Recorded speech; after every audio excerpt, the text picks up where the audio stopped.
Since 1994, the Bill and Melinda Gates Foundation has funded global health and development initiatives and education programs in the United States.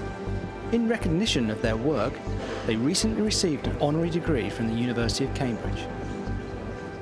Well, Cambridge is an incredible place, going all the way back to Newton, and so many incredible things being done here today. We're very pleased with the scholarship program. Great kids who are going to go out and change the world. And so it's a wonderful association, and we've been looking forward to the opportunity to be part of the ceremony and greatly enjoyed it. During the day, they took time out to visit and talk to the students of the Gates Cambridge Scholarship.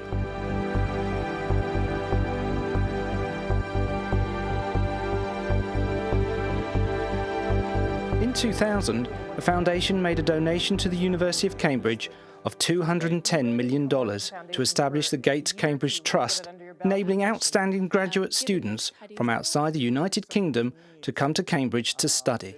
And we were both told at very young ages, you can go to whatever college you can get into. It wasn't simple for Bill's family, but it really wasn't simple for my family to fund sending me to college. And so I knew that was a huge investment my parents were making. And I think for any student to have parents that say to them, you can live your dream, you have the chance of getting a college education, no matter what it takes, we're going to figure out how to get you there, is a really powerful message. Things like the Gates Cambridge Scholar, it's our belief in what education does for a society that changes a society, the incredibly interesting things that you all are studying on and that you'll choose to embark on or change in your area of research or your field or whatever you go into is an enormous contribution to society. And so it's one of the reasons that we're interested in giving scholarships broadly, but particularly giving scholarships to an institution like this because of the types of things that you all will study and change the world. Yeah, there clearly are examples where people who've gotten opportunities are able to more than pay back that. You know, Nelson Mandela got in a very elite education, and yet, you know, if you say, why was there a peaceful transition in that country, it's because he had great opportunities, and he's a very, very special person.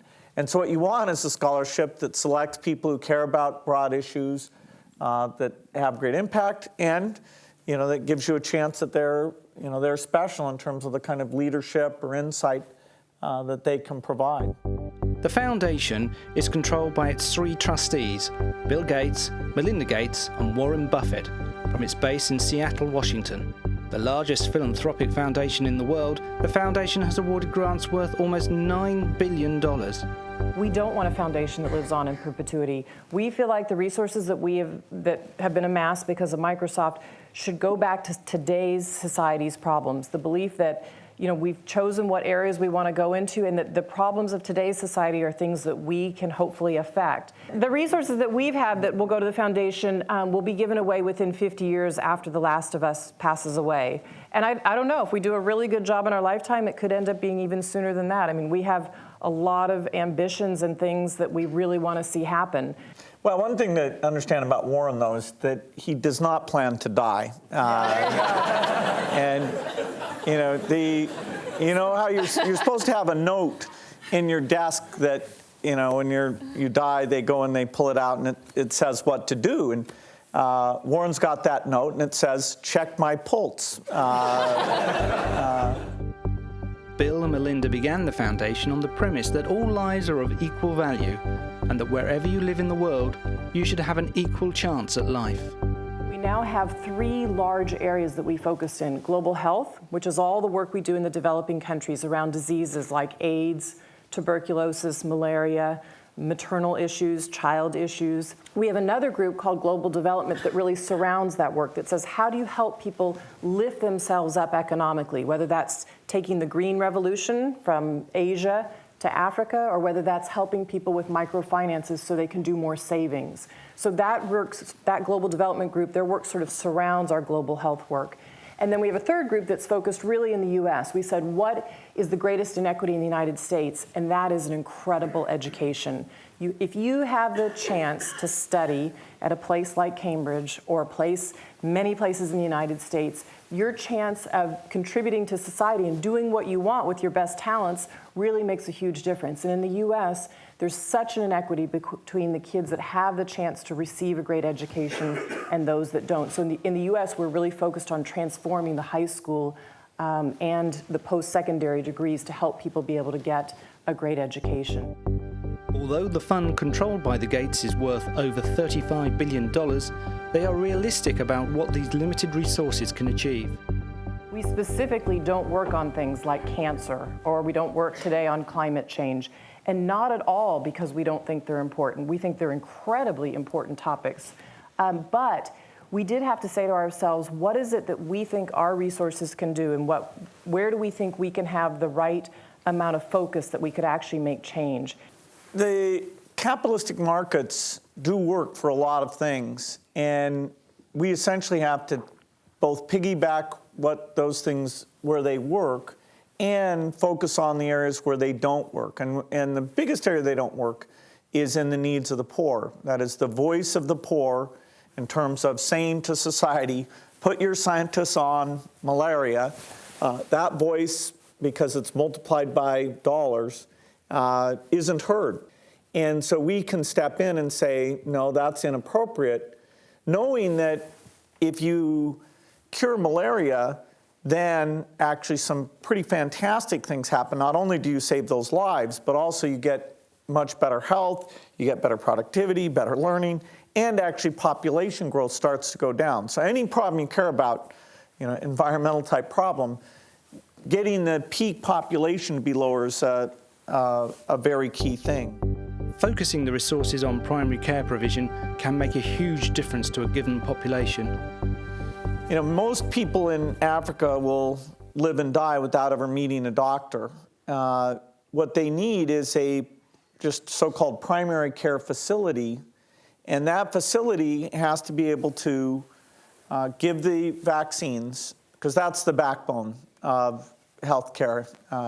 The reason why we went from 20 million children dying to less than 10 million is overwhelmingly vaccines. It's not, some operating room or anything that any doctor did. It is that 4 million of the 20 million died of measles and 400,000 of the 10 million died of measles, and that's a very inexpensive vaccine. So it's the training and the drug stocking, including vaccines, at that primary care center. That is what we're all about.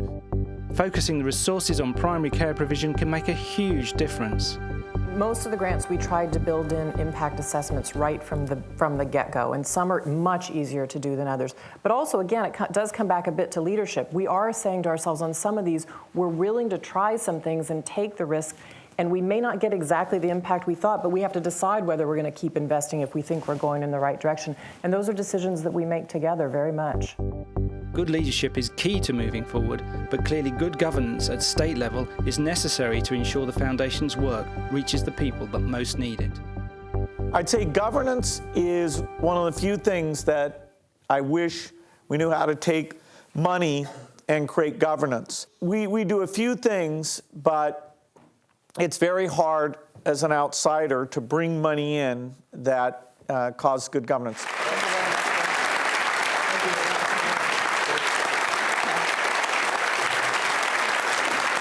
Today was really special, and the first years I heard several of them saying, "Oh, so how was it last year when you got to meet him?" I was like, "No, this didn't happen last year. This is fantastic. This hasn't happened yet." Well, I must say it was like a dream come true because I work in computer science, and he's like the person you want to meet on computer science. Bill and Melinda spoke very eloquently about what they're doing with the foundation, and once the questions with the students got going, I thought that we had some further really very good interaction.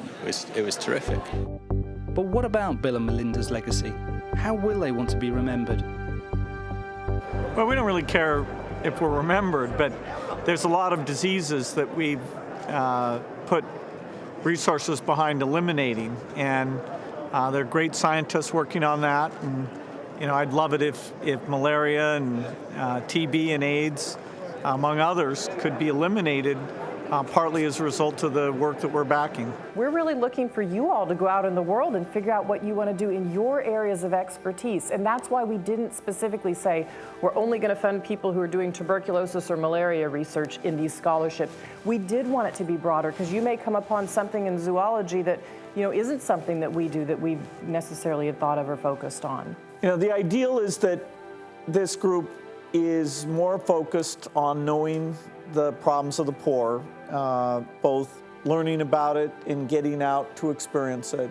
And that, then your whole life, your talents, whether it's, convincing a rich world government to do the right thing or convincing a corporation to do the right thing, or how you, give money or do things part-time, that you are a force for equity. The one thing that has been definitely redefined or reaffirmed for myself is that the notion that people should just, if they want to, and if they have the inkling to do something, they should just do it. What really matters is you have that inner will to contribute to society, and while doing what you really like. I think that is the best of all worlds. It helps me focus a bit as to what I intend to do in the future.